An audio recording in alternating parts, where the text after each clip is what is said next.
Transylvania.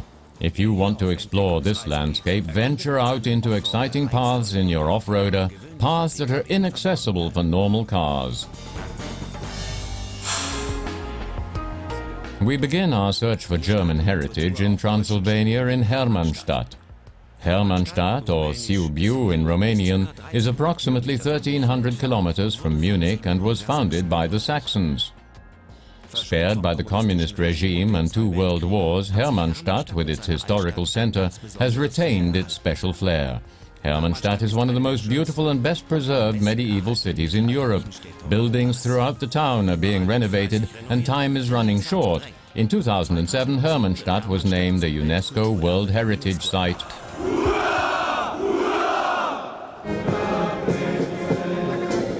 170,000 people live in Hermannstadt, and it is a popular destination for tourists who wish to enjoy life in its romantic alleyways. The city is home to a range of cultures, languages and religions. The Grand Square is the heart of the historical center.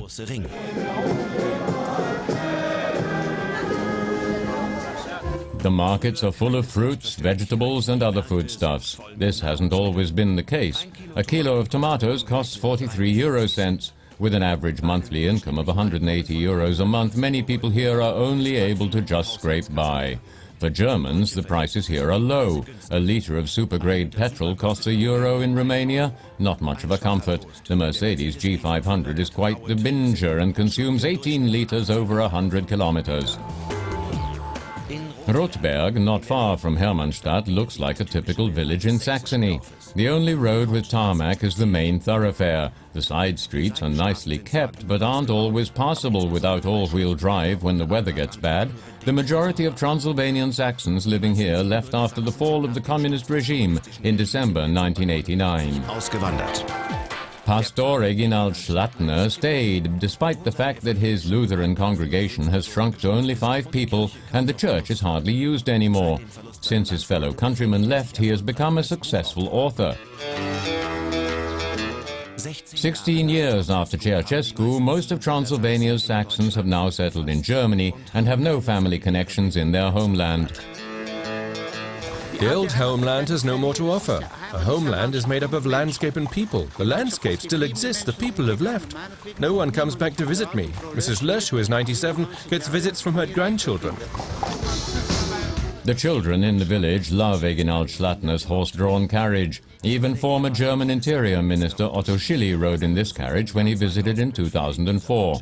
This Lutheran pastor and writer is sure of one thing: he's staying put.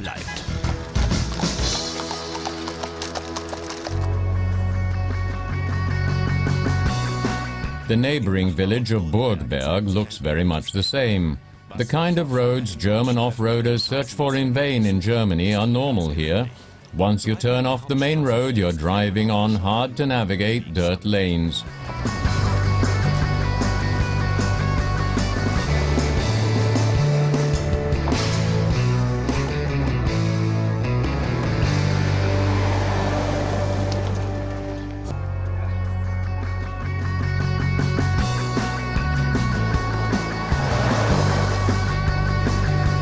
We leave Burgberg and head down an old road that connects the village to the next settlement.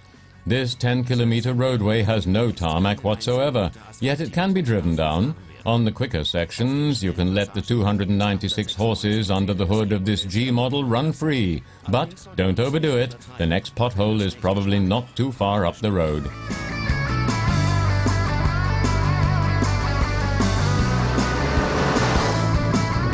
This G-Class Mercedes awakens 2 contradictory emotions in its driver. On the one hand, you are constantly tempted to test the limits of this 2.4 tons off-road beast.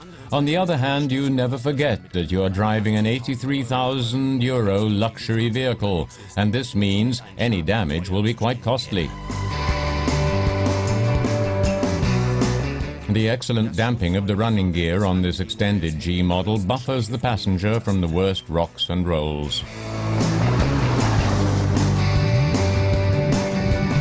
Surprisingly enough, this brick goes from 0 to 100 in just 10.2 seconds and can hit a top speed of 190 kilometers an hour. One thing is clear: without an off-roader, you can't truly discover Romania.